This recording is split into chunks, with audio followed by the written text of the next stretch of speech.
Inde i duften af støv ligger en duft af jern. At lave et nyt sprog er noget af en opgave at binde an med, fremgår det af radioen. Journalisten slår straks fast, at mindre også kan gøre det. Det kaldes krogsovs og skal berolige lytterne. En sensommerfugl lyder spinkel, fejlplaceret i sensommeren. Ingen uddannelse af betydning har jeg.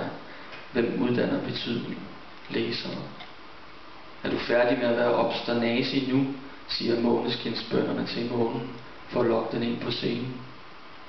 Pladsen ser stor ud, når der ikke ligger et cirkus på den, som nu. Der mødte jeg forleden en mand. Han bød mig en banan af sin røde hat. Jeg så en tør stribe hen over hans fortænder. Sammen, men stadig med vores individbonus i behold, så vi en rotte krydse pladsen, gullig under gadelyset. Af gammel vane betyder det syn noget. Jeg kan vide, om det her ikke også er noget, jeg har fundet på, sagde han, hvilket forekommer en kende for solipsistisk.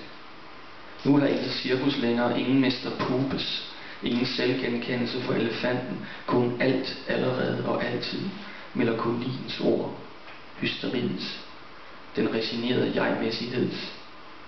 En gavl sat tænder i sort, det gør den stadig. Månerig nat bliver det alligevel, lyset uden nødbremse, buske skyder ryg hele vejen rundt.